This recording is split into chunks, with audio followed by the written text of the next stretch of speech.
Again, welcome to Adventures in Identity. My name is John Jamerson.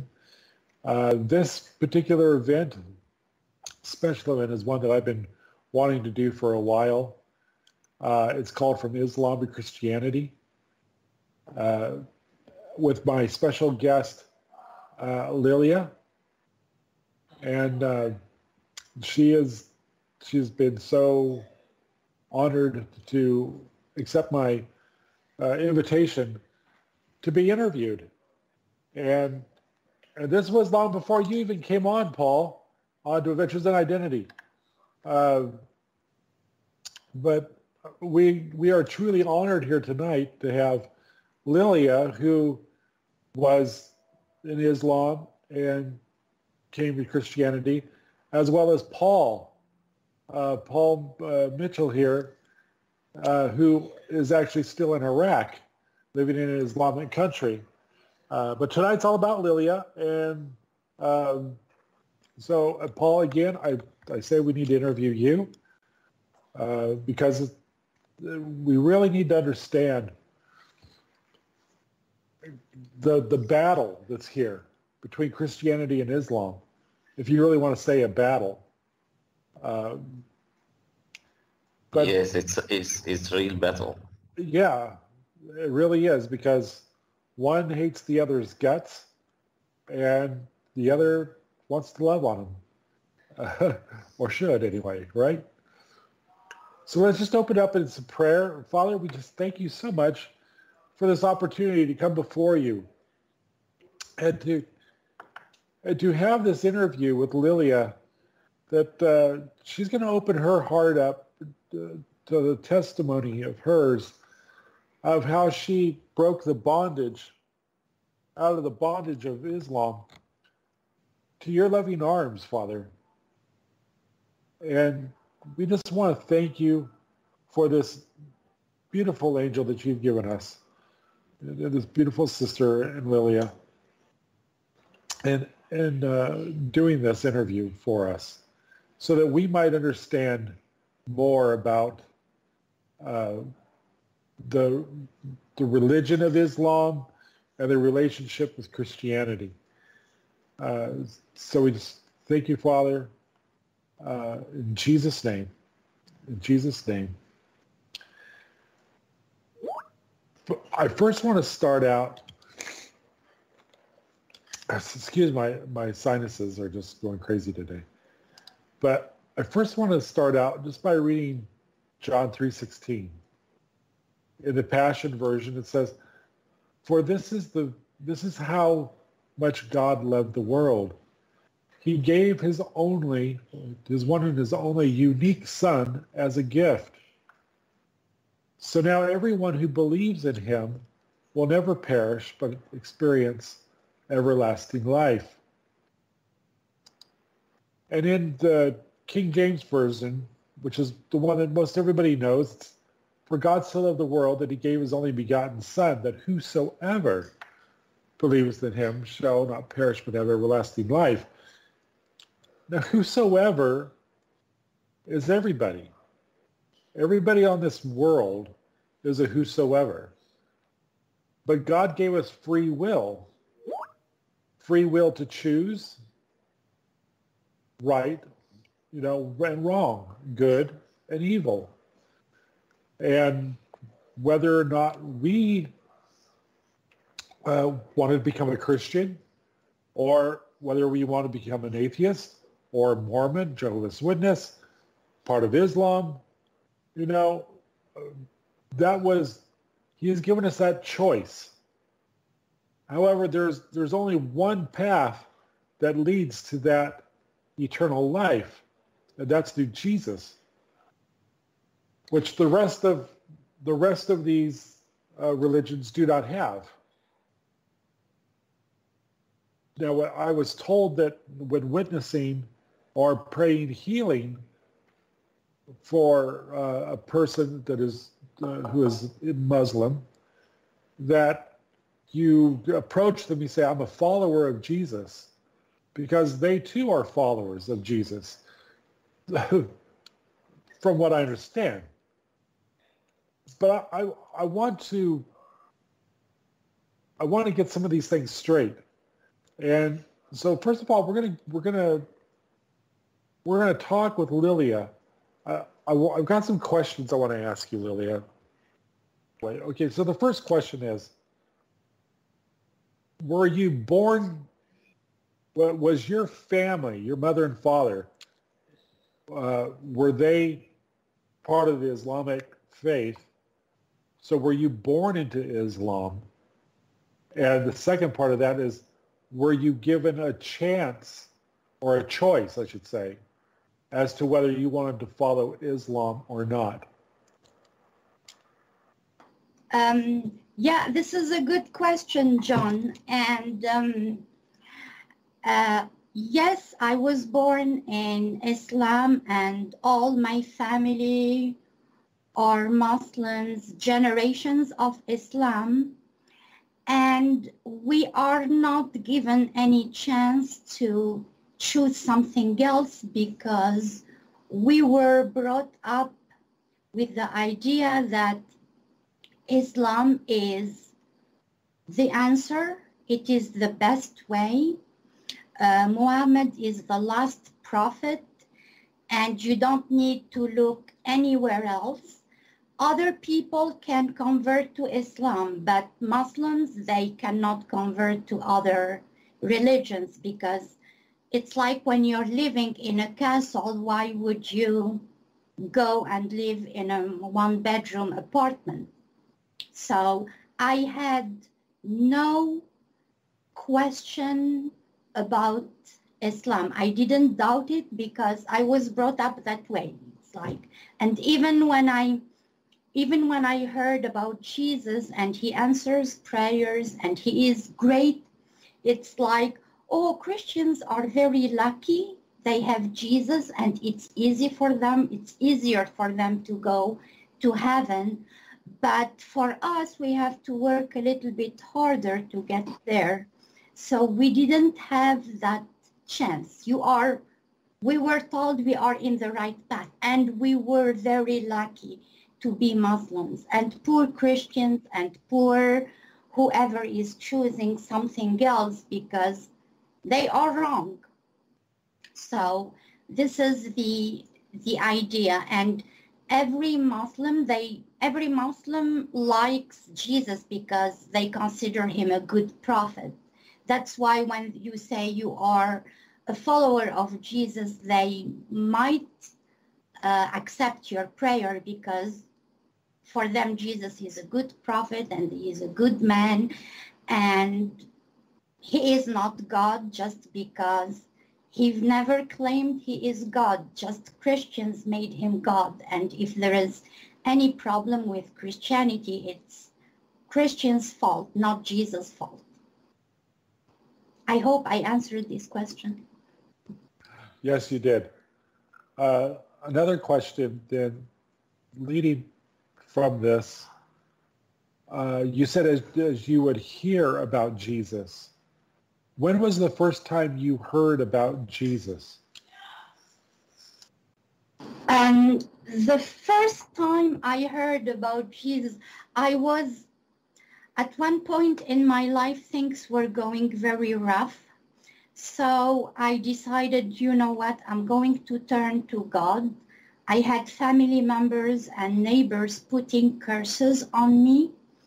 Unfortunately, my country and North Africa, they are very, very involved in witchcraft. And when they are jealous of somebody, they will just put curses on that person. So I wanted an answer, how to undo those curses. So I went to psychics. I was trying to see how to get rid of those satanic things, those nightmares. Nothing worked for me. I was successful, and all of a sudden, everything turned upside down. So at one point, I am 51, around when I was 30, I decided, you know what, I'm going to turn to God and start praying 5 times a day and be more committed. Probably this will bring some peace, and because I knew something was wrong in my life. And I have a niece who is 11 years younger than me. One time she told me, Lilia, why don't you watch a channel on TV? At that time we started having other channels. So there was this Christian channel, TBN and 700 Club. She said, look at those channels. You know, Christians, they pray for people and there are miracles. And at that time I told her, yeah, I know, because I was reading a lot about Islam. So I was reading about Jesus as well. And I knew he raised people from the dead. He opened the eyes of the blind. So it's kind of, I was already in that research mode. My niece, by the way, she's not Christian. It's just Jesus used her to open my eyes. So I started watching Christian channels. Of course, one thing that was the blockage is that I've never known that Jesus died for everybody. Like you were saying at the beginning, I thought Jesus came just for Christians. I didn't know that he died on the cross to save us from our sins. I thought, yeah, he was a good prophet, and, you know, Jewish people are into that habit of killing prophets, so he got crucified because he was a good prophet. And while I was watching TBN and trying to see similarities between Christianity and Islam, I was at the same time discovering more and more about Jesus. So I was teaching at that time at the university, and I had a student who was a Christian, and when she noticed that I was talking a lot about Jesus, she started praying for me. So this is how I started knowing about Jesus. It's about my research about prophets in Islam, and at the same time, when I was watching TBN, I was able to get information about Jesus and what he can do and how he changes lives.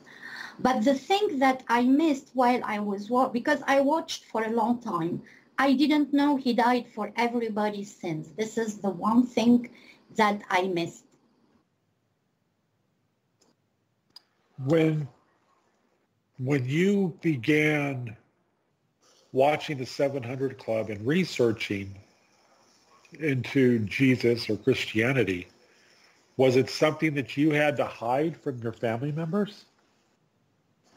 No, everybody knew I was watching TBN, and no, there was no opposition, and I wasn't searching for Jesus to know. It's like it is part of my journey of getting closer to God.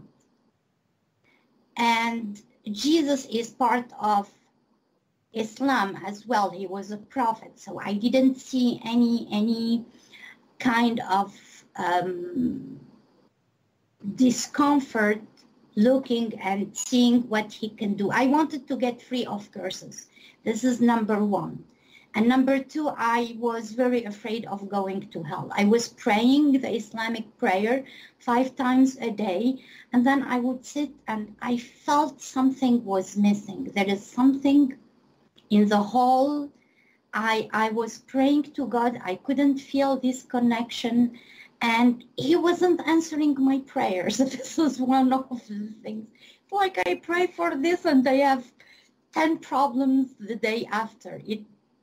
It didn't benefit me a lot, so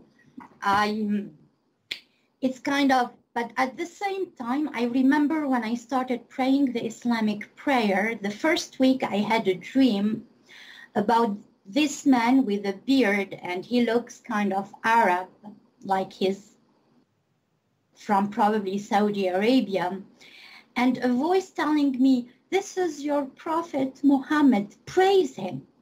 And in the dream, I was saying, no, I'm not going to praise him. He's not handsome. And then I got up. It's like, what is this dream? And I was asking people who are kind of knowledgeable in Islam, and they were, you know, we are dreaming about our prophet, and you have a dream about the prophet and you're not happy.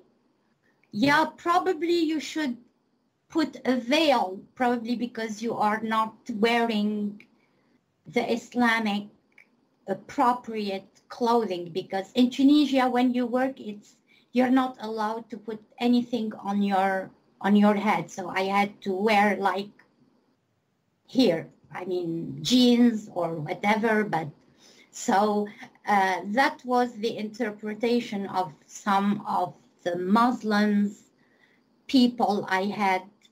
I asked for clarification.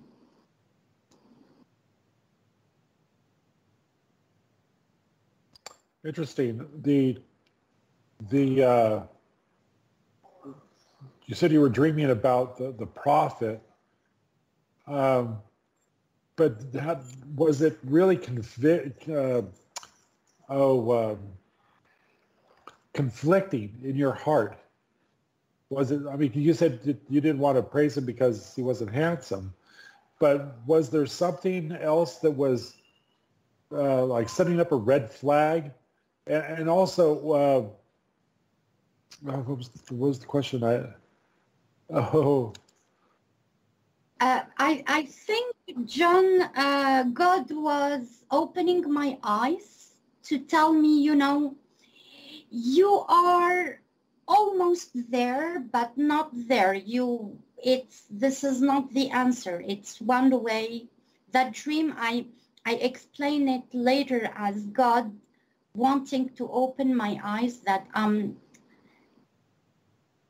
am doing okay, because I wanted to get closer to God, but still I'm not in the right path. I won't find answers. I won't find satisfaction in praying 5 times a day.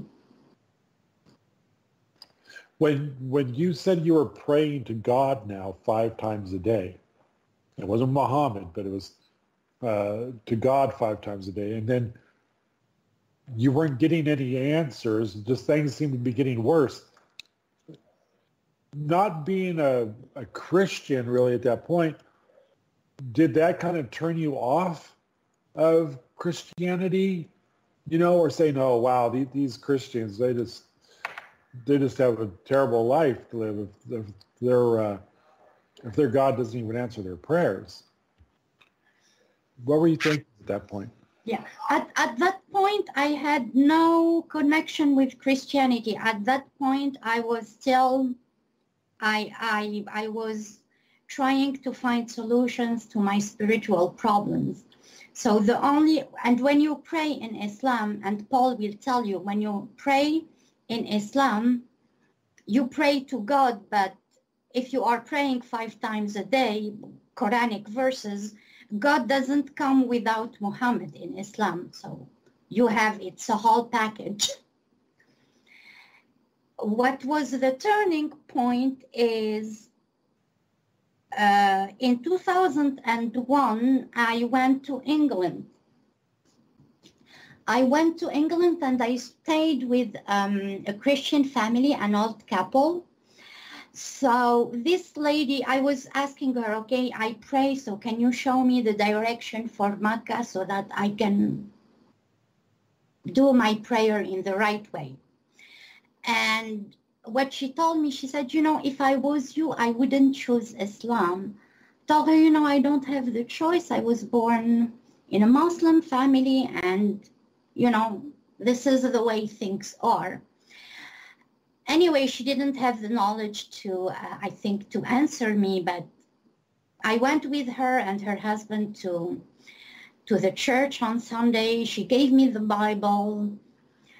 I stayed there only 10 days in London, and I went back home, and the warfare got more intense when I had the Bible. It's not even funny. I mean, I used to have problems, but after I got the Bible, it got worse and worse. Anyway, it's more praying, and then I started doing witchcraft with the Quran. They would tell me, you know, if you read this chapter 10 times, you will get your prayer answered. And if you do this verses 230 times. So I started doing witchcraft with the Quran, and it got worse than ever. I mean, I was, in trying to solve my problems, I was adding more and more. The final destination, yeah, and after that, after 1 year, I went to Birmingham, England for another 1 month, I think, scholarship. I couldn't find where to stay. Finally, the secretary at the university, she said, you know, there is a room at Queen's College. It's a Christian kind of school, and you can rent a room there.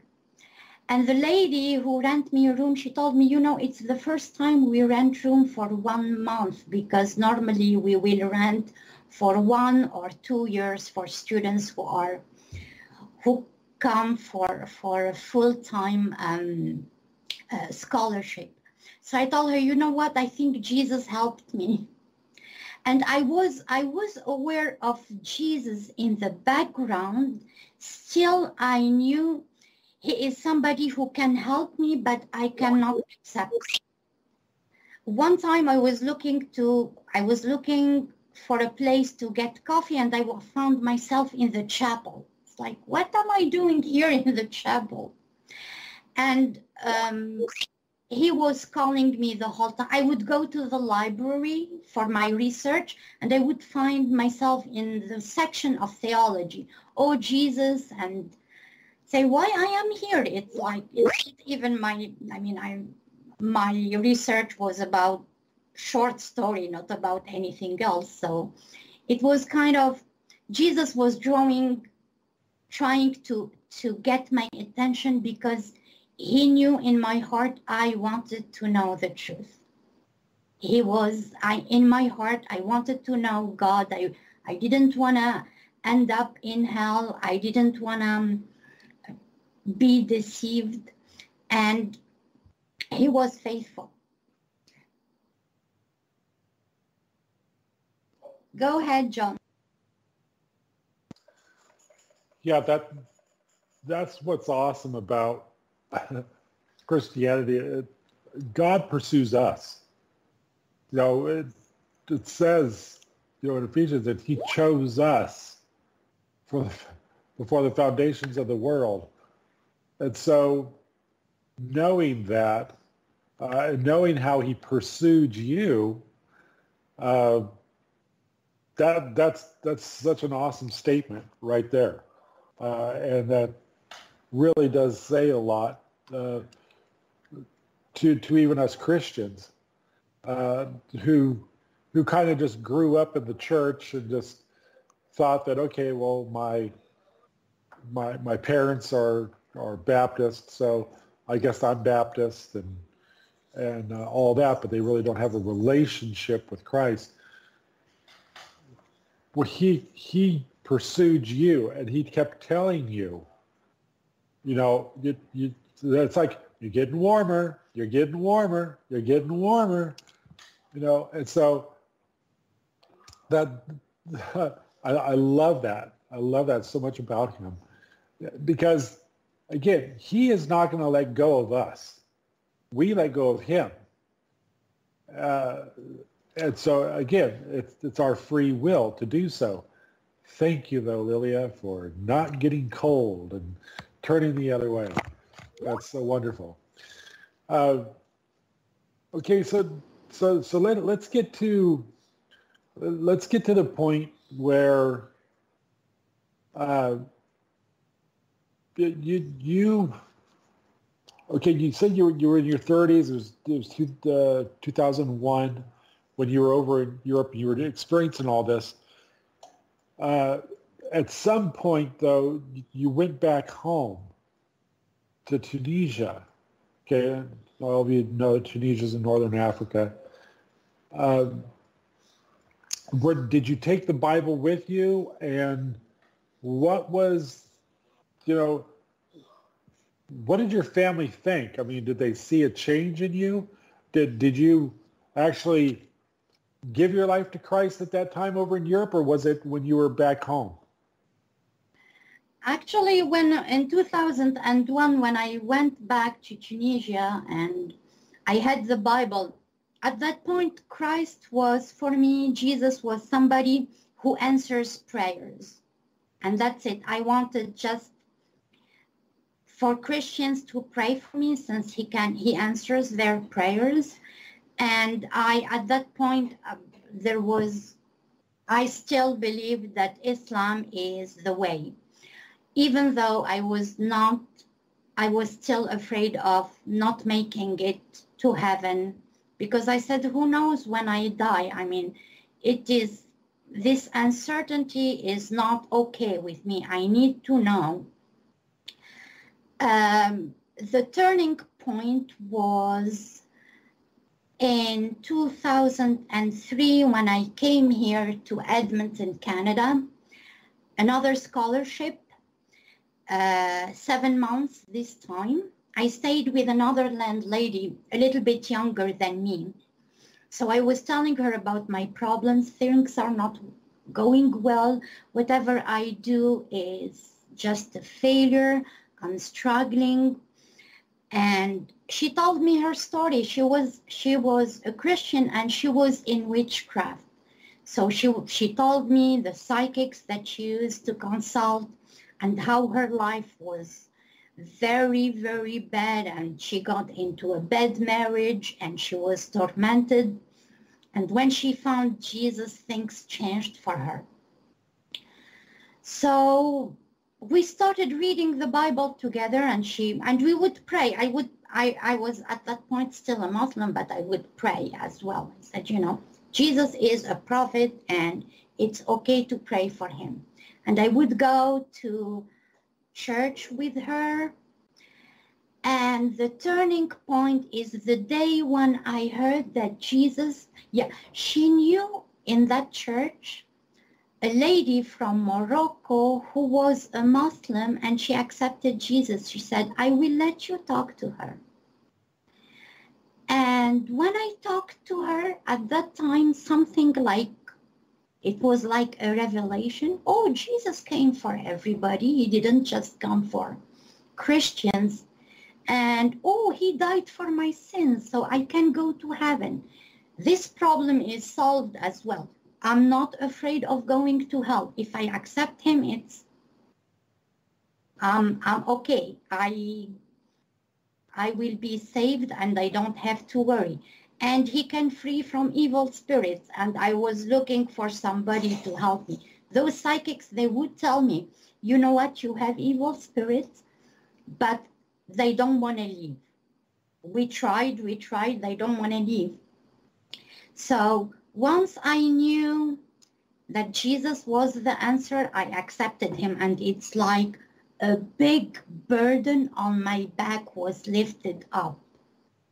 I was so happy for 1 week. I couldn't handle all the joy that he gave me. I mean, I haven't had joy for a long time.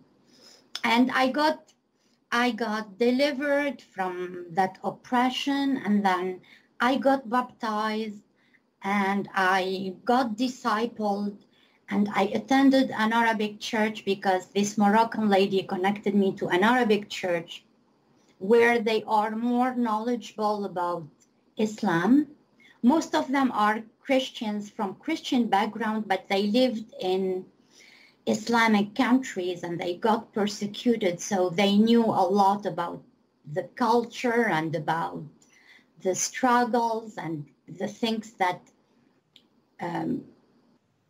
actually they were kind of more helpful than somebody else. So I got a lot of, and they were praying for me a lot. They prayed for me. I mean, every day they fasted because of all the demonic things that I got into. I mean, Satan could have killed me right there. I mean, it's like, yeah, that's it. I mean, he tried to kill me many times. I mean, I needed that support in fasting and praying. 。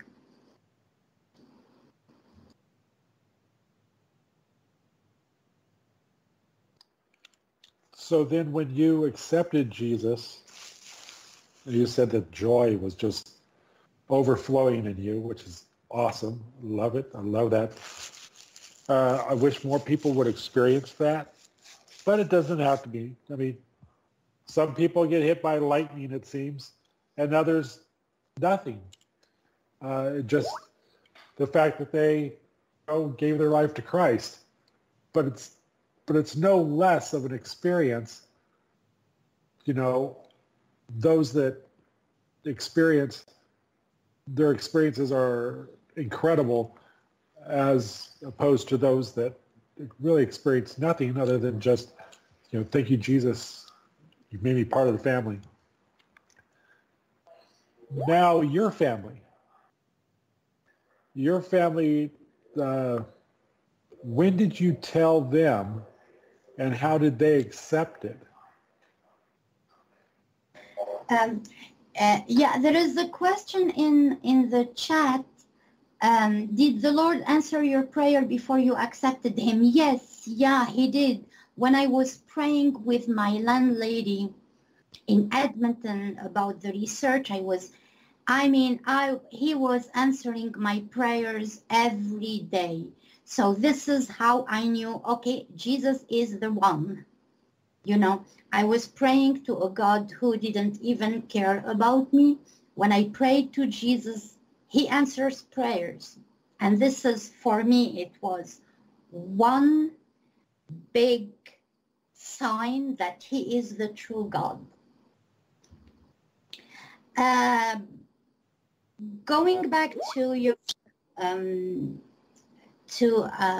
your question, John, I accepted Jesus in 2003. I spent 7 months in Edmonton, and the Arabic church were telling me, Lydia, do not go back. Stay. It's like, no, I'm not staying. My family don't know about Jesus. I have to tell them. No, don't tell them. Because they knew what was going to happen. I prayed about it. My passport I had only 1 month and my passport would expire. So it was a sign for me that I have to go back.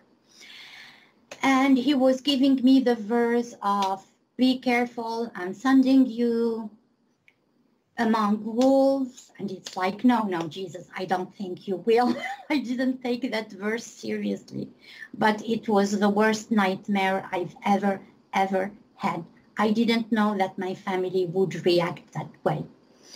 I went back. The first thing they noticed, oh, you're not praying 5 times a day. Lilia, are you praying? Oh yeah, I was living with my mom. And I have 2 sisters. They are quite like, they have their eyes all the time on everybody else. They are kind of bossy. Oh, Lilia is not praying. And my mom would ask me, you're not praying? I said, yeah, I am praying. I'm praying in my room. And of course, for Muslims, when they pray, they make a lot of noise. They go to the bathroom, they do the ritual, they have to wash their hands and their feet, and they have to wear whatever, and it's not, they have to make a big, you would know if a Muslim is praying. So my mom was kind of not really fooled by what I was saying. And then one day, my niece, of course, again, Jesus used her a lot. My niece was telling me, be careful, Lilia. There is a question mark. They are asking questions. Just be careful. You don't need problems with them. My family are I'm very close to my family, but they can be troublemakers, especially my sisters. Anyway, one day my mom asked me, she said, Lydia, did you become a Christian? And I was in front of that situation where, oh, if I deny Jesus, I am in trouble. And if I say I'm Christian, it will be, but you know what? I have to tell her, it's like, it's a question that you cannot avoid. I told her, look, Mom, I became a Christian, and I told her about the gospel. My mom was always afraid of hell. She would, when she prays, she would pray, God, I want to go to heaven. I want to go to heaven.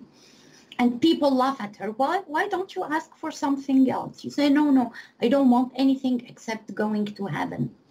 So I was telling her about Jesus, and if she accepts him, she can go to heaven, and she will have all her sins forgiven. And she was not very happy, and she was crying, oh, you betrayed me, and you are telling me to pray for you before you went to Canada, and you went there and they brainwashed you. And she kept silent for a few months. She was hoping probably I would change my mind.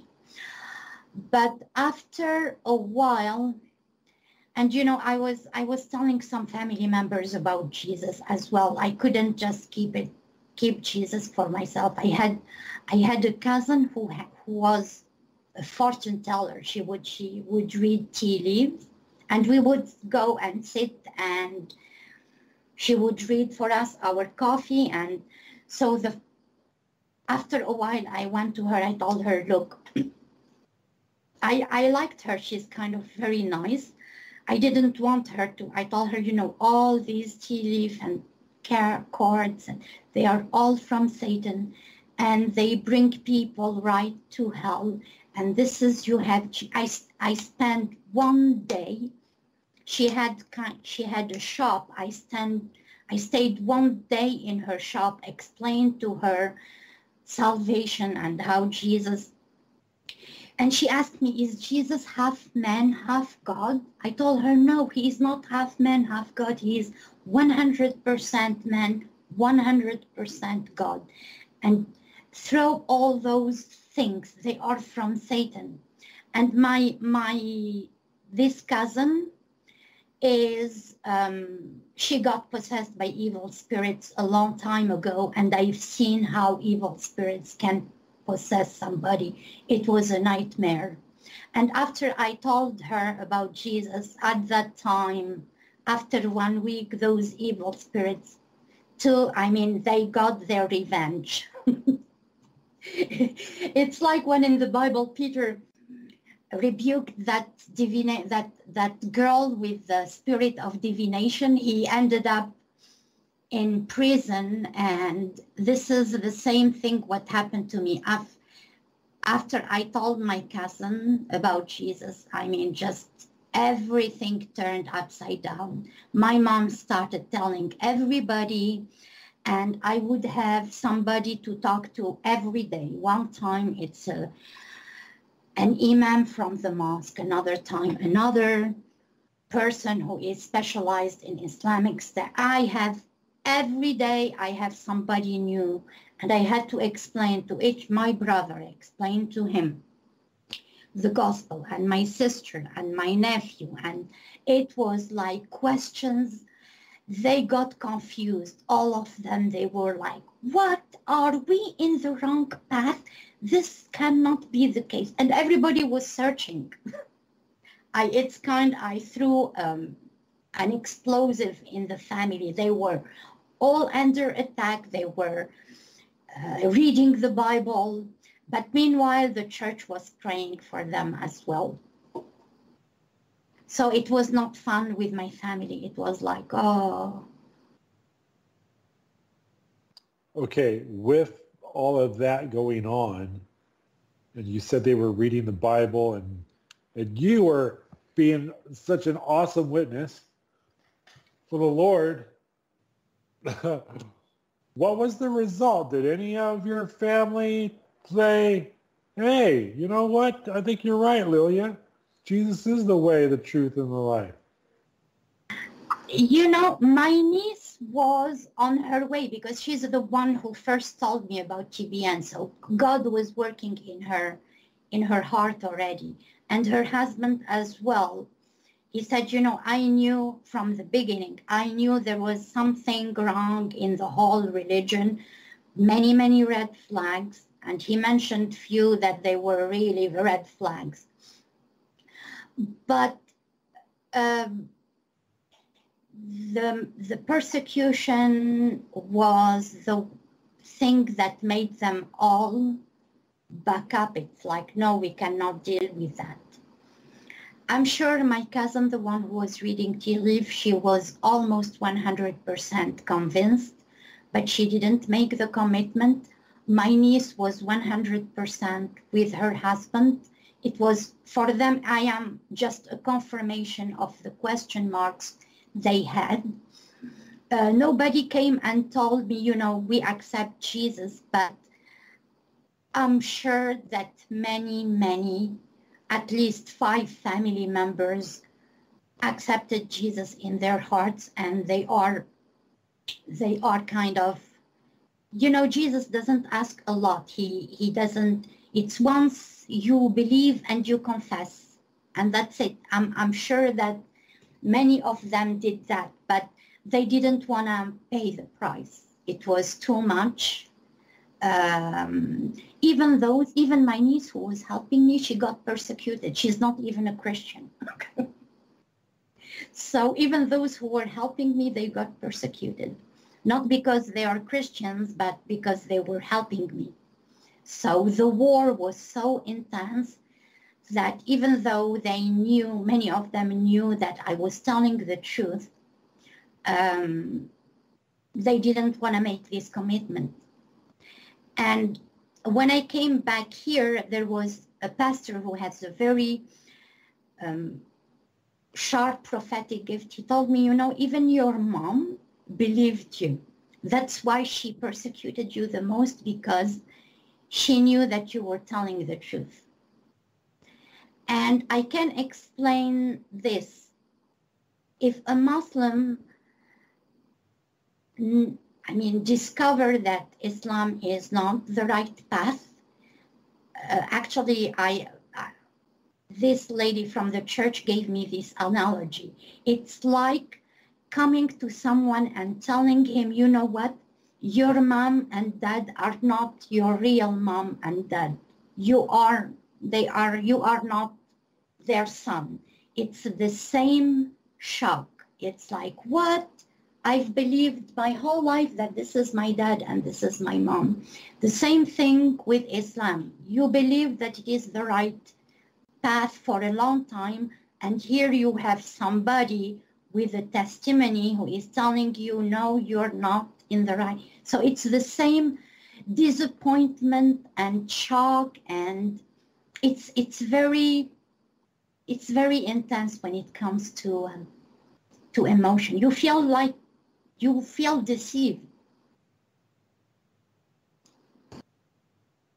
Well, I know over here in the States that there's lots of teenagers that would be happy to hear that their parents aren't really their parents, but their friends' parents are their parents.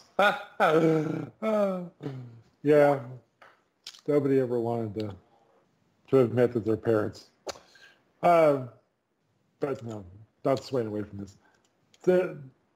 So when you came back here, or you came back to Canada afterwards, and still at that point you weren't married, if I'm correct.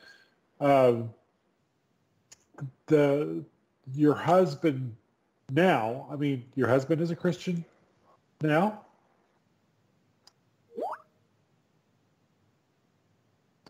Yeah, actually, when things, I didn't want to return back to Canada because I had my plans to finish my PhD and to start working full-time at the university. At that time, I was on contract every year. So kind of with my family, there were periods of rest and peace. And there were periods of persecution and a lot of conflicts and a lot of, it's many people. Some of the neighbors were involved, my colleagues at the university, they involve almost every friend I have. So I was in the time of peace, I was hoping and wishing that they would stop and say, you know what, we cannot do anything about it. I was living with my mom. I wanted to leave the house because things are not working. She would scream and yell and call me names. And it's like, you don't know when her demons are going to start manifesting.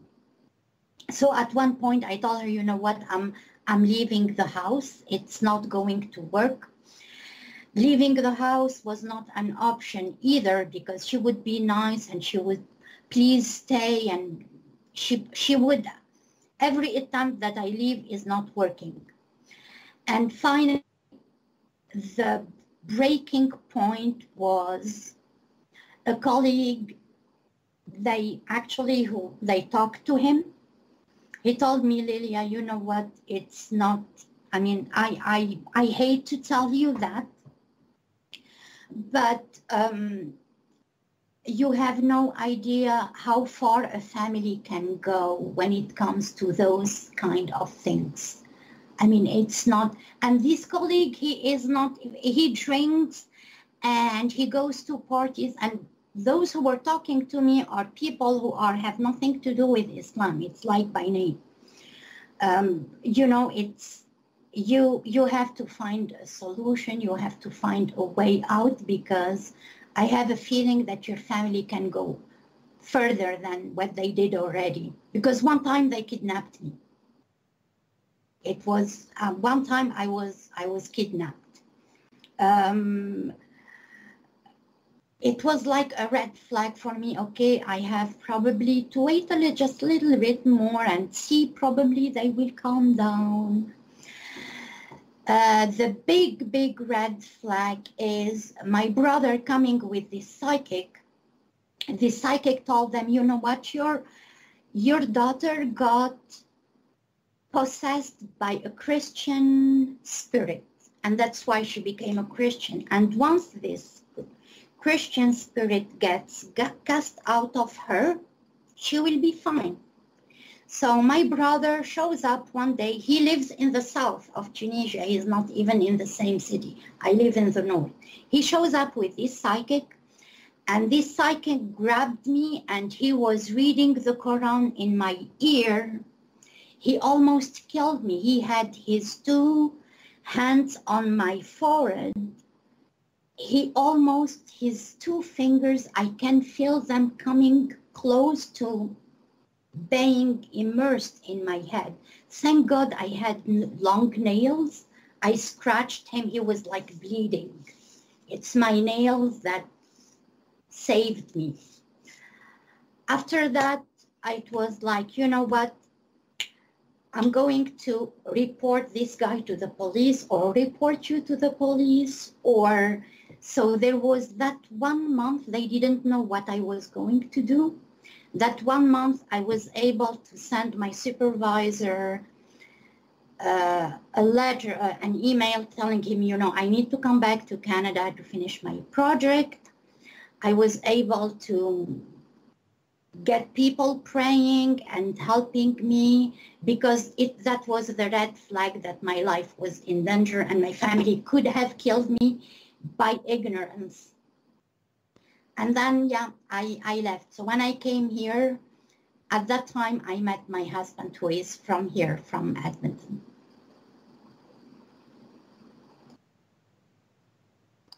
Okay, and we've heard,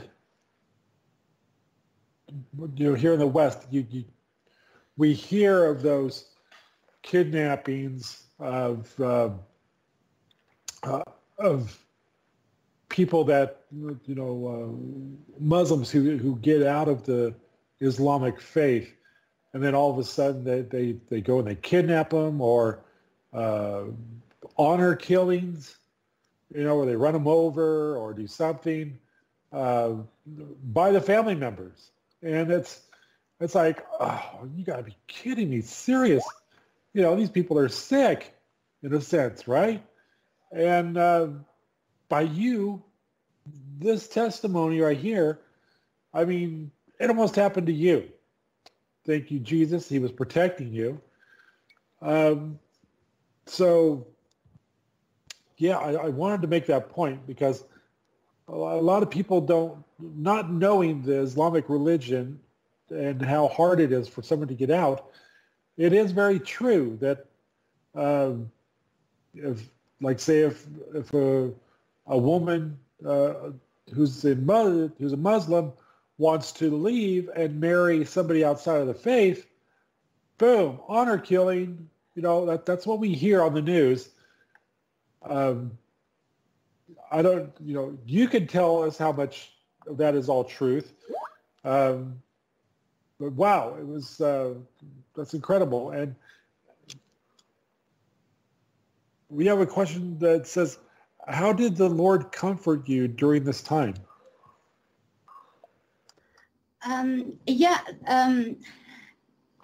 He sent a lot of Christian people from the church back home.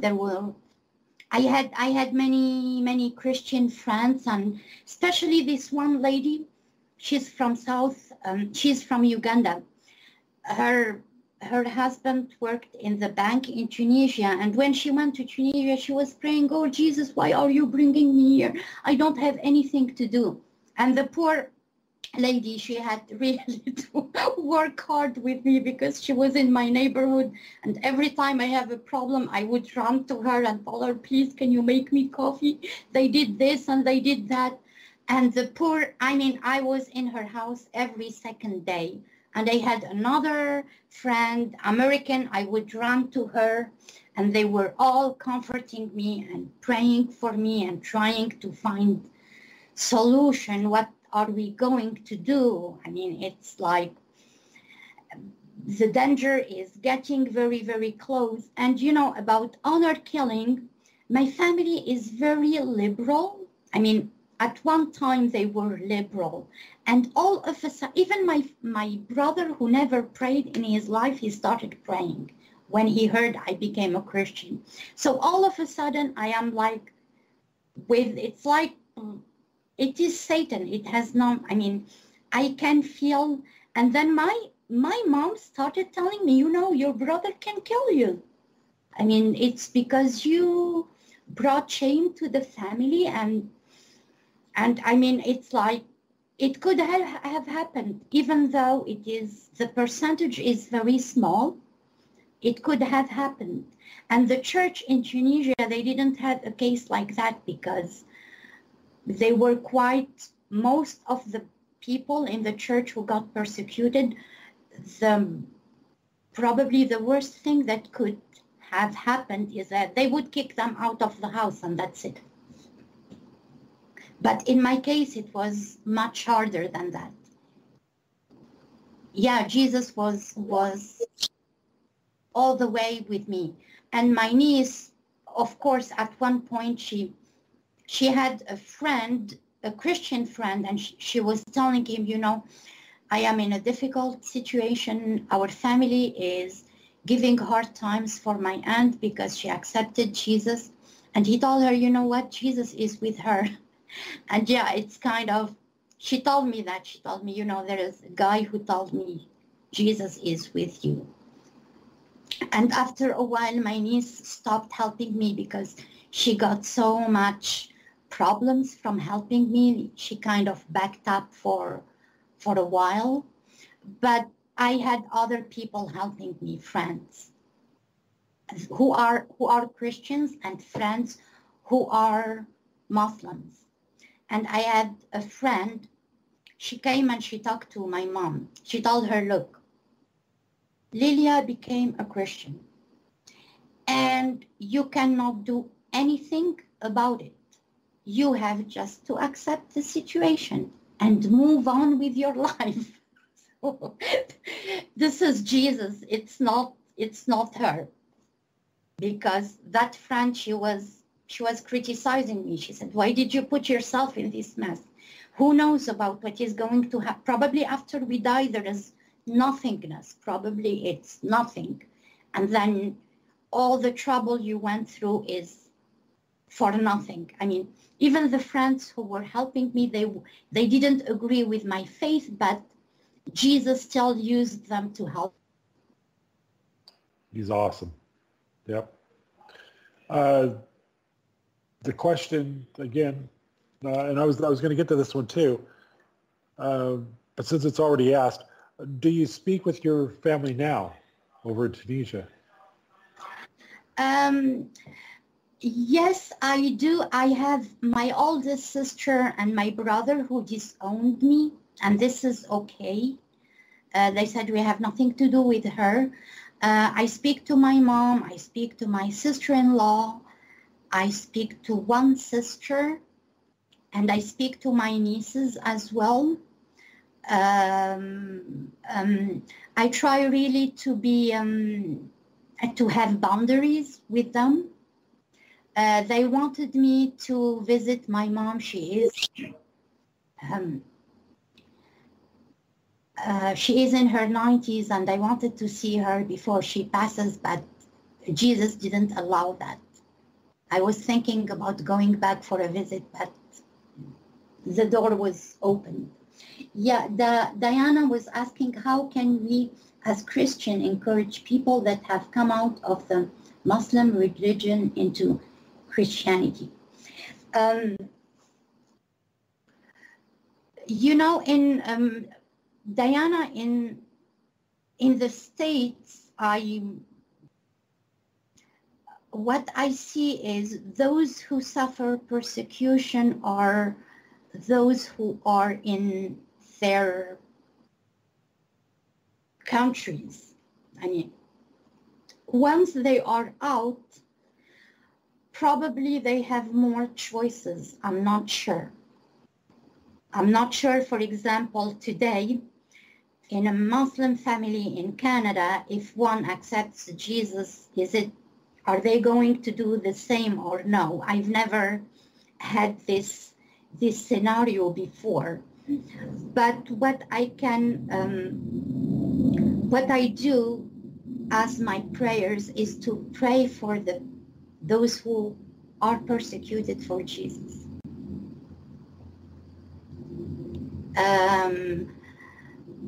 And Diana, I want to ask a question. Are you talking about discipleship, or probably I misunderstood the question. Are you talking about discipleship and getting to, because for me, when I came out of Islam, this will be a little bit probably like exaggeration, but I turned 180 degrees, like I understood everything. I understood the Trinity. I understood the Bible. I understood how Jesus thinks.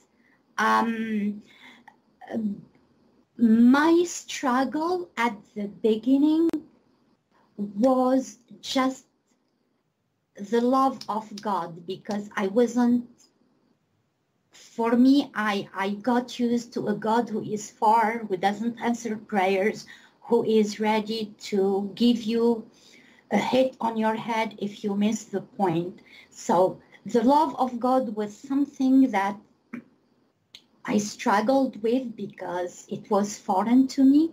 And probably we will do a class one time, how can we witness to Muslims and how can we disciple Muslims. Of course, the lies are a lot, so I had to deal with a lot of lies and how to see God and how to see the world, and forgiveness was something that I had to struggle with more than other people, because in our family, I won't say Islam because even for Muslims it's good to forgive. In our family we have a kind of a rule: if you forgive, you have a very weak personality. And if you hold to that grudge as long as you can, you are the good guy. You don't hold to that grudge. I mean, if you say hi to your enemy and somebody else sees you, you will get hacked with that. I had to struggle a lot with forgiving. That is the one that the 180% was in everything else except the forgiveness and the love of God. I had really to work hard on that. And as well, I was reading. I mean, I forgot about my project, my PhD. I was reading books about Jesus after I accepted him. I read like 300 books.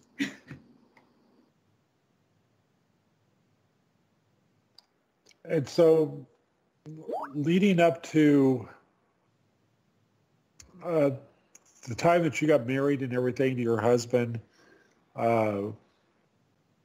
which, how long have you been married, for one? But two, the struggles, from what I know of you, the struggles continued. No, there was a lot of struggling that still continued. Not so much with wanting to go back to Islam or anything like that, but there were some things that you struggle with, just like everybody, has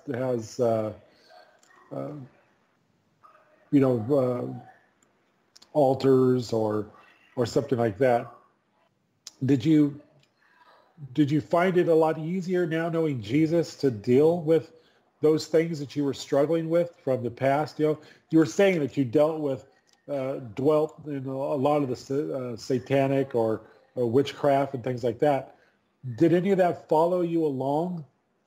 Because it's not. A lot of people think, I accept Jesus and boom, everything's good and wonderful and roses. What was for you? Yeah, that's why, John, I said I had 1 week of joy after I accepted Jesus. And after that, it was attack after attack.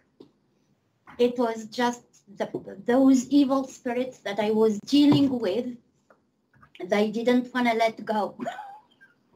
I went for a first deliverance. I went for a second deliverance back home. I came back here, another deliverance. And Jesus is still delivering me from things from the past. I would he couldn't do it at once. I was at least, I was for probably 5 years going to psychic every week. And every week I would do something different. It's like, you can burn this incense and things will get better. If you can put this charmer under your pillow, and if you can read this chapter 20 times, and if you can do this. No, the demonic it took a long time for the demonic to leave. And Diana said, do you believe that deliverance from demonic influence is important for coming out of Islam? Absolutely, Diana, absolutely. For me, it was Islam and witchcraft. But let's say somebody who never was in witchcraft and was just a Muslim. The fact that they read the Quran, it's already they are possessed by something.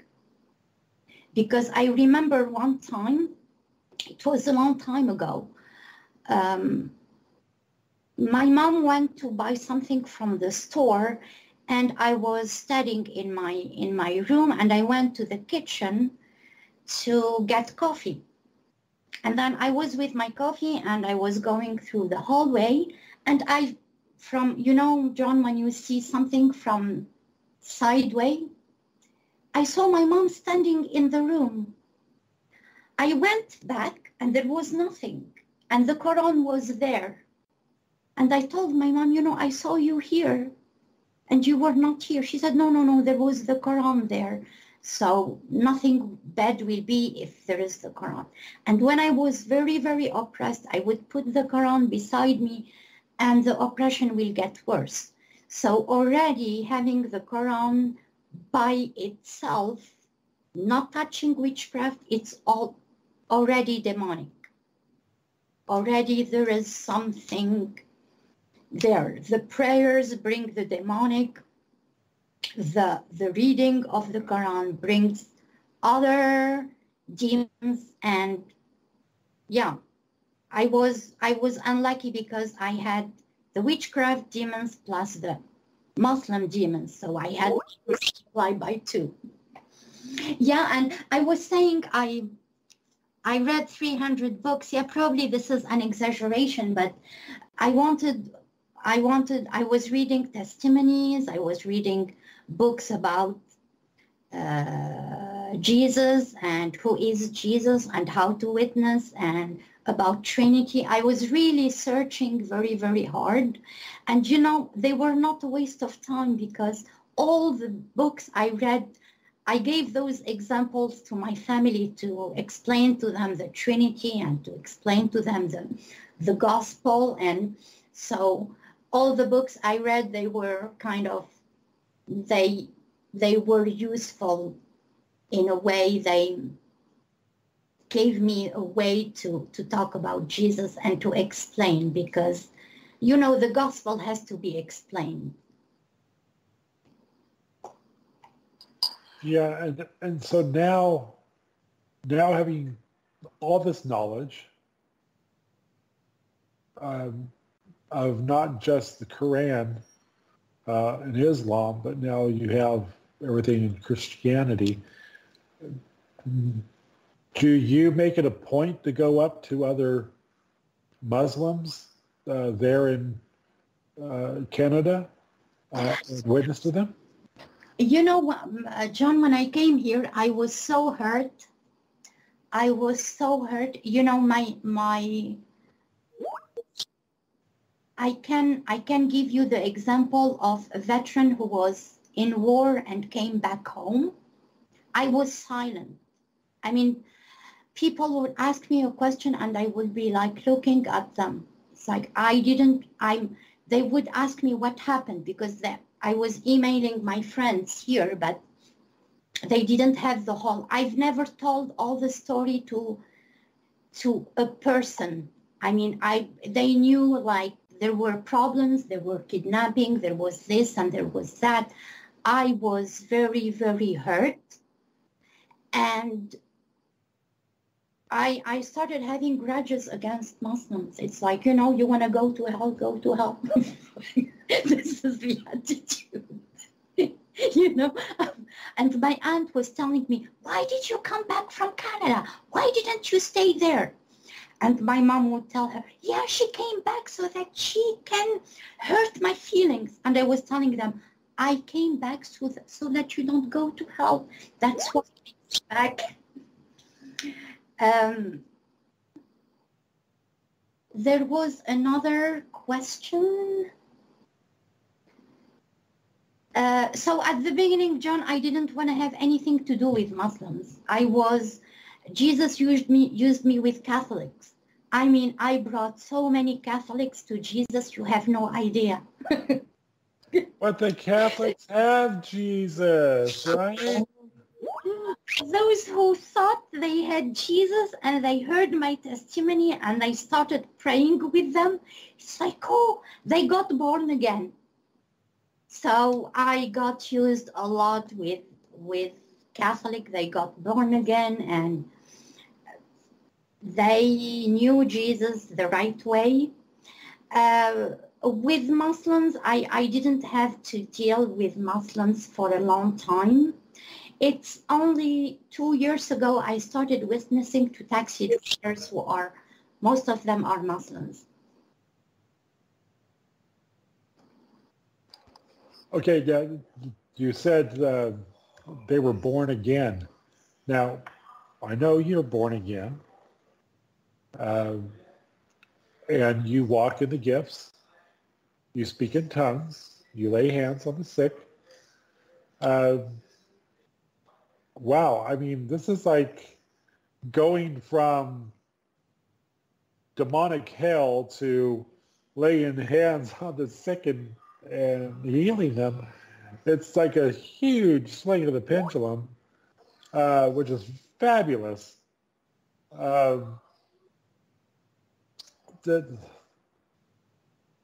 Yeah, you know, John, one more thing is when I read the Quran, and before becoming Christian, when I read the Quran and I read about killing Christians and Christians are pigs and Jews are monkeys or whatever.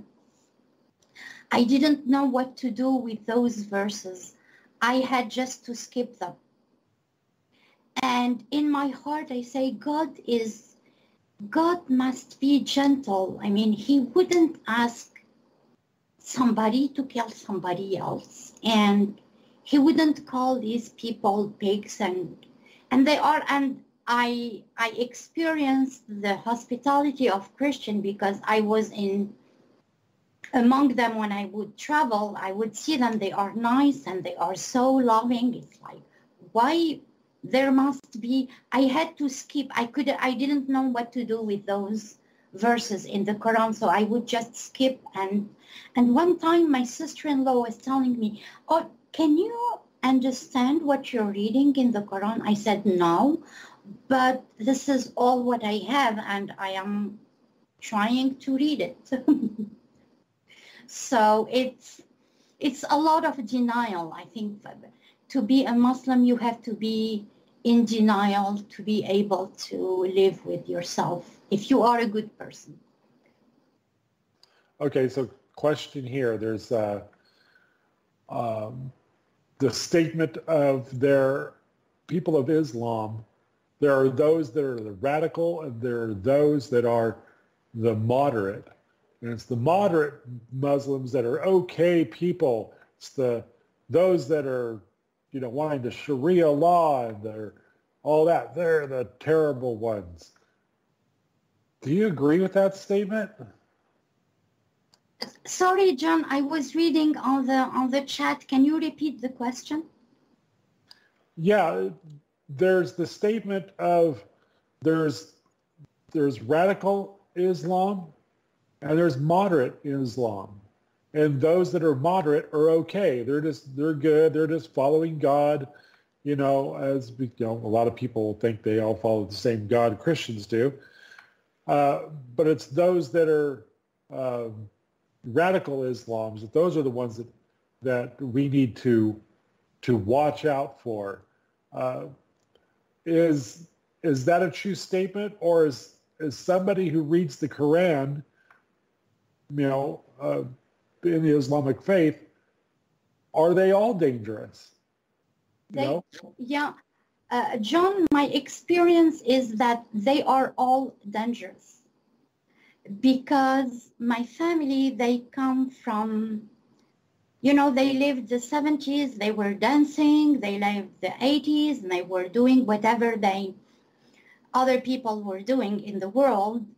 And here I started praying. When I started praying the 5 times a day prayer, at that time they got embarrassed and they started praying. It's like, oh, our youngest sister started praying and we have to start praying too. So at that time they started becoming a little bit more committed.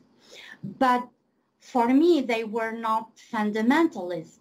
So the fact that they were willing to destroy my life and see me in the worst situation, it means that there is something wrong with the whole thing. Saying, okay, there is moderate Islam and there is extremism. Those who are moderate, there will be a time when they will join those who are extremists because they are following the same book. If you are following love because you are a Christian and following the Bible, and I'm saying, okay, let's forget about love, it's the Bible who is the truth, not me or you. So for the Quran and for Islam, the Quran says kill X and Y. So whether you're moderate, those who are moderate were like me before, they skipped few passages in the Quran. And it's the only way to be a good Muslim is skip the passages that says kill and don't hesitate to kill them and don't eat with them and if you kill them, you're going to heaven. I mean, they had to deal with those things. And one good thing to deal with those passages is just to ignore them and deny them, and you cannot tear them out of the Quran. They are there. So for me, they are all dangerous. And moderate Muslims are better because they can see God probably better. They were in my position. God is love, and he cannot permit, he would never ask somebody to kill somebody else. But I am worried about all. So when I pray protection, and I pray that Jesus will open their eyes so that they can see the truth. Question in chat is, have you noticed any suffering in those who attacked you? Sometimes I notice people suffer who attacked me. Oh, you have no idea. I mean, when they were persecuting me, they all gathered together, even those who didn't talk to each other for years and they hated each other's guts. They started becoming friends. It's like, my cousin hates my sister. Now they are together. What is happening? So they formed a gang. After I left, they all got into a fight with each other. And this one had 300 problems, and that one had this, and that one had MS, and that one died, and that one had cancer, and that one, it is like Jesus took revenge.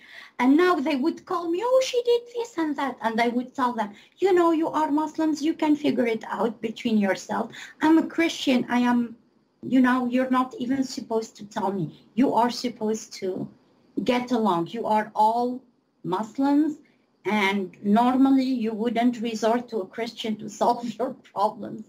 So yeah, Jesus got them, oh, big times.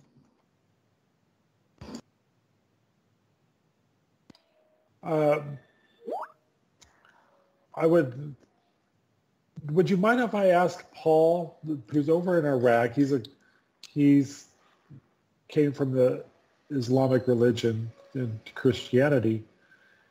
Would you mind if I ask Paul if he has any questions for you? Yeah, Paul, do you have any questions for Lilia? I was wanted to ask Lilia about their deep study about Islam, because she knows so good that Islam so many doctrine, and all of them from the bottom of hell, and from the deep of hell. Every doctrine of Islam, so even Sunnah or Shia or she knows well. But almost everything Lilia tell about Islam is so true, especially there is no, in my perception, I studied Islam for 23 years, and I was a head manager of 25 mosques in Alexandria in Egypt. And there is no, just like Lydia tells, there is no radical and there is no modern. We can call it, there is some Muslims know deeply Islam, and some Muslims didn't know anything about Islam, just born in Islam, just like that. But they didn't know anything in Islam, and if you ask them about Islam, they will tell you, we are love anybody, we are in love with our God, and so and so. But this is my question. Have you had deep studied in Islam before you left Islam to Christianity, in Sunnah and in books of Sunnah and in interpretation of Quran or something like that? You know, Paul, I didn't go very deep in studying Islam and the Quran. I tried with my mom so that we understand better the Quran. And we didn't. And she told me, what, I prefer not to go to those explanations. It confuses me more. So we stopped. And when I accepted Jesus, Paul, I didn't even know that Islam was the wrong way. I accepted Jesus from my heart because I felt this is the way, this is my answer. I was tormented by demons. I was tormented by the idea of going to hell. I have people putting curses on me and I cannot do anything about it. So I accepted Jesus with my heart. Later, I started, when I was reading about Jesus and about Trinity, I was given some books about Islam. And at that time, I knew that the Prophet Muhammad was not a real prophet. And so I accepted Jesus from my heart. So not like I found Islam is weird and I accepted Jesus. No, I accepted Jesus first because I knew he was the truth. And after that, I started discovering things about Islam. I hope I answered your question. So I've never went, I've never went deep into studying the different branches of Islam. The only thing I wanted to get connected to God and to have peace and to have a normal life, not a tormented life, and to feel some stability, because the ones who were putting curses on me, they were very harsh curses. It's like limitation in everything. I cannot do this. I cannot, if I do this, I fail. They put so many limitations in the witchcraft they were sending that, and on the top of that, I was trying to solve the problem by going to psychic. So I added more torments to what I already had. So it was just, I need help. I cannot live like that. Yeah, I hope I answered your question, Paul. Yes, Loretta, thank you so much. Question then, Lilia. Your mom didn't want to go into much of an explanation. In the Islamic faith, we hear that the women are like second-class citizens. That was it that did the men dominate, and as far as to say what you would learn and what you couldn't learn in the Islamic religion? So if you wanted to get deeper into all the books of Islam so that you would know more, would they allow that? Or was it only what they wanted you to know? They would allow that, John, because first, Tunisia is very an open country and very liberal. So, women wear modern clothes. Very few would wear veils. Things changed by then, but at that time things were still okay. I was able to go to university and teach at the university, so there was no limitation at what I can learn and what I cannot.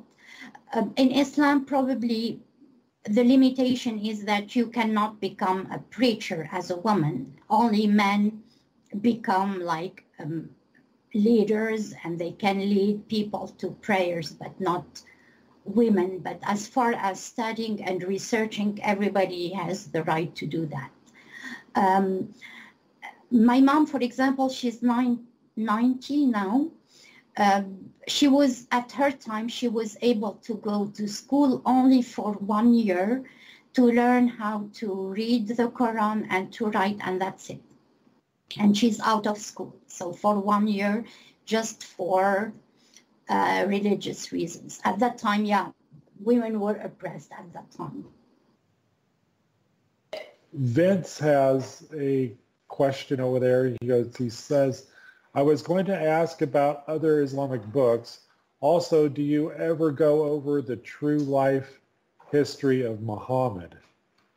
Would that depend on the country? Like Saudi Arabia would be more oppressive of women. I guess that's the second part of that. Yeah, but Saudi Arabia is very strict when it comes to Islam. Tunisia and I think Morocco, they are more open. Algeria now, it's still very, very, there is a lot of oppression and Islam is very strong in Algeria, but less in Tunisia and Morocco. And concerning books about Muhammad, I read them here in Canada. I don't know whether they are available. I don't think they would allow books like that. I don't think so. So the only way of people knowing the truth, I think, is through the internet. And many people accepted Jesus through the internet and through radio programs and something like that. Now, Lily, we're going on an hour and a half now into the interview. Is there anything that you, I mean, I don't know how much more you want to go further. Do you have a lot more you would like to say? Yeah, if there are more questions. Yeah, please, people, if you have questions, write them down. Yeah, Yetta's been full of questions. Oh, Do you have children? No, I don't have children. Yeah, when I came to Canada, I was already 30. When I got married, I was already 39. My husband was 50, and I was so tired. It's like, it took me probably 2 years to recover from all what happened. And yeah, we decided no children. And it worked. We have a furry child, Poopsie. Love Poopsie. And you know, Jesus was faithful. I didn't deny him, not one time. I didn't deny him, but I was so scared. I mean, I was scared in my heart. What are they going to do next? But I was determined. At one point, I was tempted because many in the family, they were tempted. You know what? Just say I'm a Buddhist. Just say I don't believe in God. Just don't say Christian. Say something else. Say I'm searching. Say I'm still looking. This is my sister-in-law who is a psychologist. I told her, you know, if I say I'm searching, I am lying to you and I am leading you astray. So I'm not searching. I am sure that Jesus is the truth. I am sure that Islam is not the right way and it's not leading. I told her, you know, if I had 2% chance to go to heaven through Islam, I wouldn't leave Islam and go through all these trouble and all these conflicts and name calling and persecution. But Islam cannot guarantee me even the 2%. So I'm sorry. This is the truth.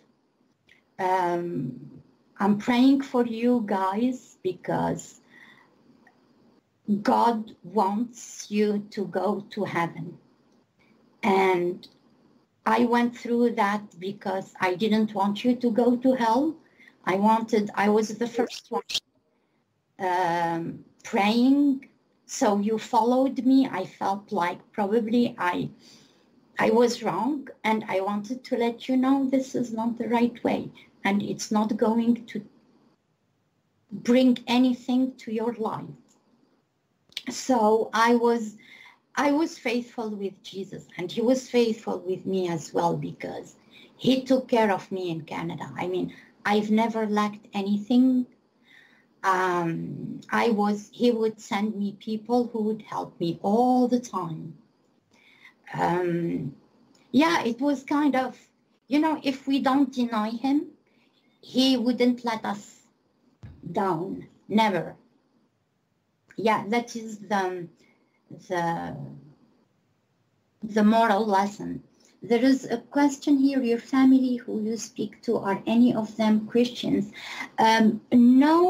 No, but I believe my niece and her husband, I believe they accepted Jesus somehow, I don't know how it works, because Jesus gave me the opportunity to travel, and I was studying, and I had the opportunity to leave the country. For others, they don't have these options. It's not, I mean, if you are stuck, especially if you're a woman, and Paul knows that, if you are a woman and you don't have any education, and what do? I mean, it's many of them are Christians. They know it's the truth, but they just don't have the ability to do that sacrifice, because it will bring a lot of hassle to their lives. And my brother told me one time, he said, okay, you are saying that we are going to hell. And since we are a family, and by the way, I used to have a very good relationship with my family, even though they were difficult, but we were brought up to love each other and to help each other, etc. He said, since you are saying that we are all going to hell, so why don't you just come with us? We are family. I said, no, I'm not going with anybody to hell. I mean, it's like, no. And my brother as well got really a lot of confusion, because, the Quran, and Paul knows that the language is very difficult. It's classical Arabic. Even if you have a PhD in Arabic literature, you will have a lot of problems understanding. Number one, the language is very difficult. And number two, some chapters don't have any meaning. I mean, it's just like poetry. It's like Shakespearean poetry. You read it just like a poem and you end up with nothing. So he was reading the Quran, and he would go to his wife, who is a psychologist, and she is very good at Arabic, and he would tell her, he would read to her, what does this mean? What does this mean? She would tell him, I don't know. And she would scream, you are good at Arabic. How come that you don't know what it means? And there will be a conflict between both. How come that you don't understand what you read? And it was it is an eye-opening to the whole family. And I believe that Jesus chose me to save that family. I know my mom, Jesus promised me that he would save her even the last day of her life. For the rest, I'm not sure, but I'm sure that many will come to know him. There's a question in the chat from Chris. It says, how do you think you would have reacted back then before your journey if it were another family member or family members that found Jesus first? I told them that, Chris, I told them, if, let's say, another person has found Jesus, I would just leave them alone. I probably would ask questions, probably try to convince them, but I wouldn't go as far as planning a kidnapping and planning a psychic to harass me and planning this and that. And I came along because many Christians would, at that time, they wanted to comfort me. They would tell me, it's probably, you should understand them. They are trying to save you and they think you're wrong. Yeah, even if I had children and they would go astray, I would pray for them. Anyway, I wouldn't go that far. Probably I would stop at asking questions and trying to figure out what is going on, and that's it. I wouldn't be joining a gang of persecutors, whatever the reason is. Yeah, it's did I answer your question, Chris?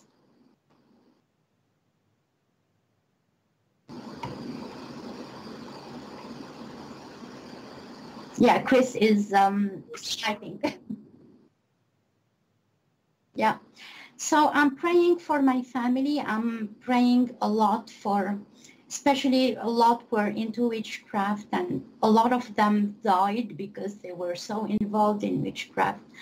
And two of the people who were putting curses on me, they died suddenly and without any warning. Hopefully my family will know that Islam and witchcraft is just distraction. They have a lot of problems, a lot of sicknesses. They are not happy. They got blessing because I pray for them, but other than that, I can see curses from one generation to another. Many of my cousins, 50, 60, they would die because the mother was involved in witchcraft, the grandmother was involved in witchcraft, and I'm praying for the people who remain that they would get saved. And it's horrible to be for eternity in hell. It's not fun. And one thing I told them, you know what, just ask God. Because they were saying, oh, she couldn't finish her PhD, so she went nuts. The other would say, oh, she studied too much, so she cannot discern right from wrong. And other would say, you know, she got into some kind of cult and they brainwashed her. And everyone was trying to find out the reason why I accepted Jesus. So I'm just praying that God will open. I told them, just go and while you are praying your 5 times prayer, since you said it's the same God, ask God, show me the way. I want to go to heaven. And actually my sister-in-law asked this question, and she had a dream about my dad who passed away probably more than 30 years ago. She had a dream about my dad telling her, please, please don't read the Quran on me anymore. It upsets my stomach. And then I told my sister-in-law, here, you have a dream. This is the answer to your questions. Yeah, but they are too blind to see. Now, Lilia, this is going to be posted on YouTube in Adventures in Identity. Do you have anything special that you would like to say to Christians that would, maybe help them understand, or anything that you would like to say to those of Islamic faith? Because they'll find this video. Yeah. The first thing that I didn't witness to many Muslims, but the few times I had the chance, I would show them, ask them for a prayer if they have a prayer request. The first thing that made me believe in Jesus is that he answers prayers. So since he answered prayers, he is the way. So the thing that might fascinate Muslims is answered prayers, healing, because when they get sick, they don't have any alternative except the doctor or a witch doctor. So if they see somebody who has the gift of healing praying for them, it is great. I mean, this will show them something about Jesus. And of course, salvation. They are not sure. If a Muslim tells you that he is sure he's going to heaven, no, there is no certainty. They will know the last day when they stand in front of God. At that time, they will know whether they are going to heaven or to hell. And of course, they are not going to make it, because only those who have Jesus make it. We can, by our own efforts, we cannot do it. It's only through Jesus. And clarifying that Jesus died for everybody's sins. Probably many Muslims like me believe that Christ came only for Christians. Yeah, here we have a question. I never knew Muslims were into witchcraft.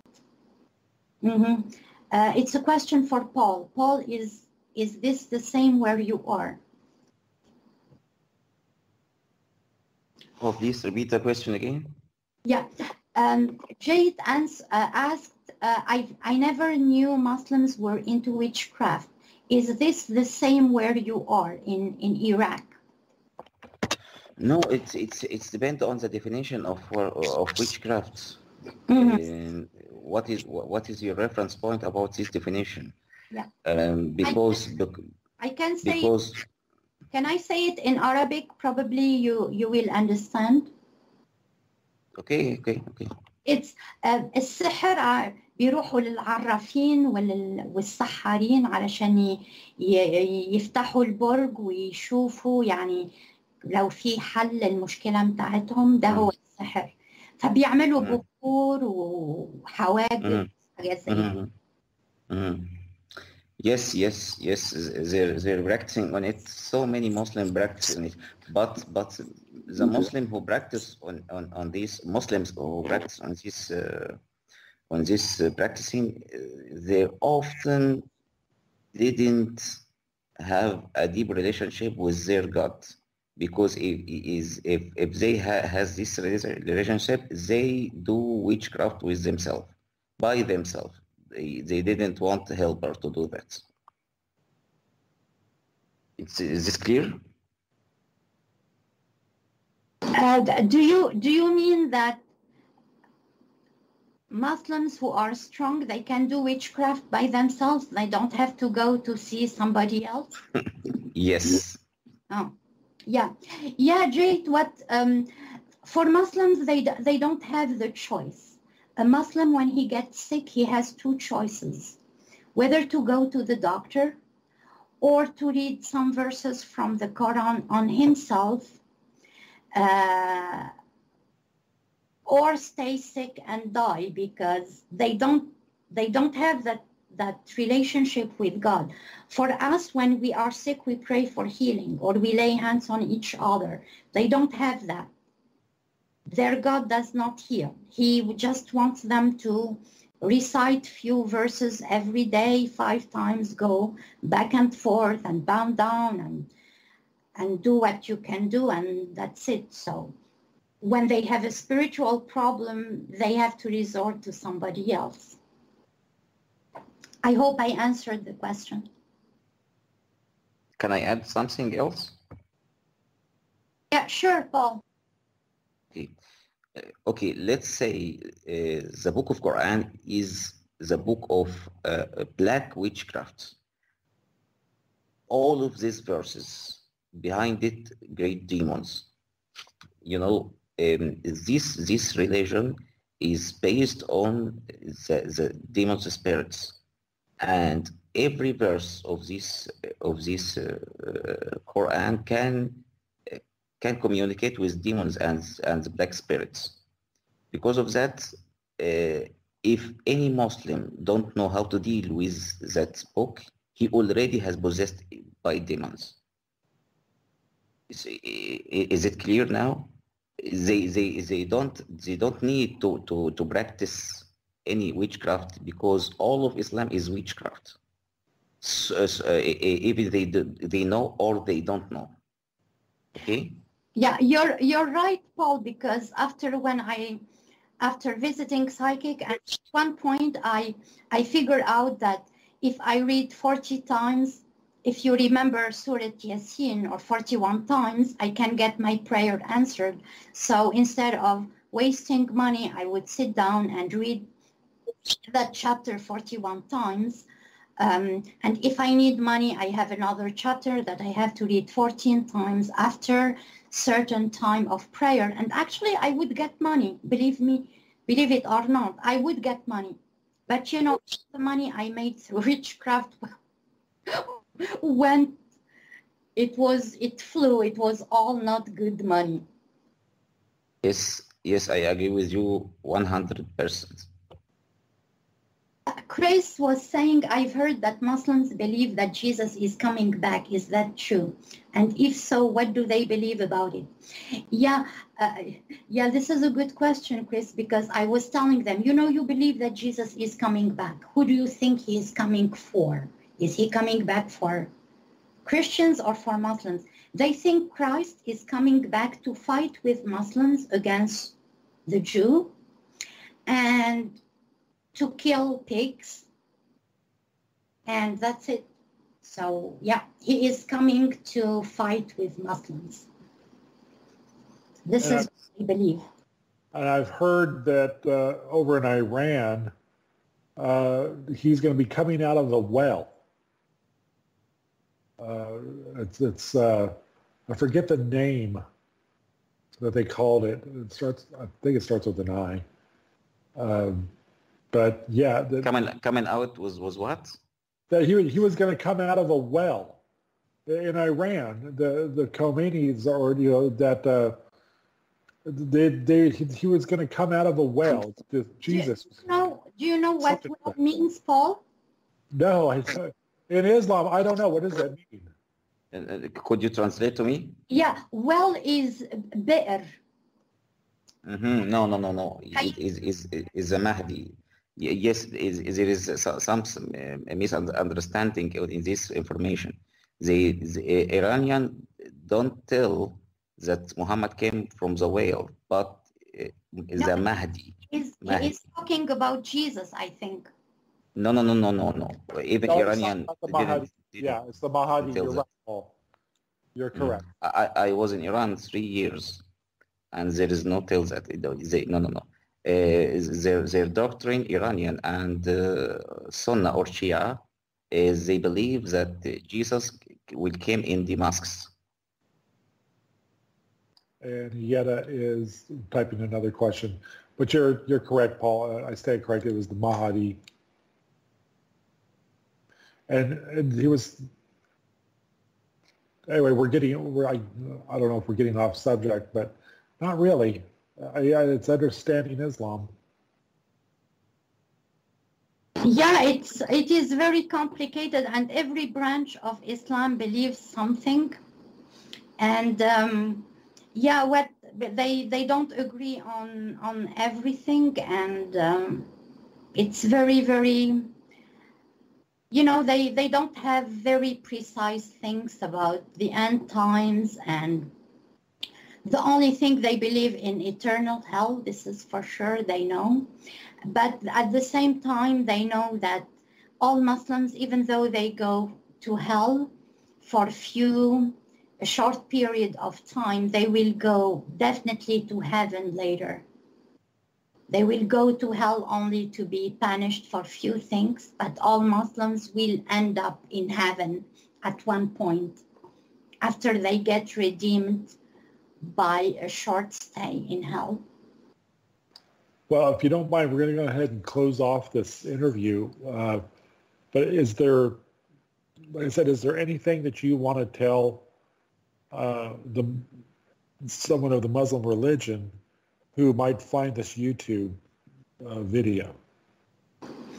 I would say, you know, pray to God. I prayed to God to show me the truth. And he did. He was faithful and he showed me the truth.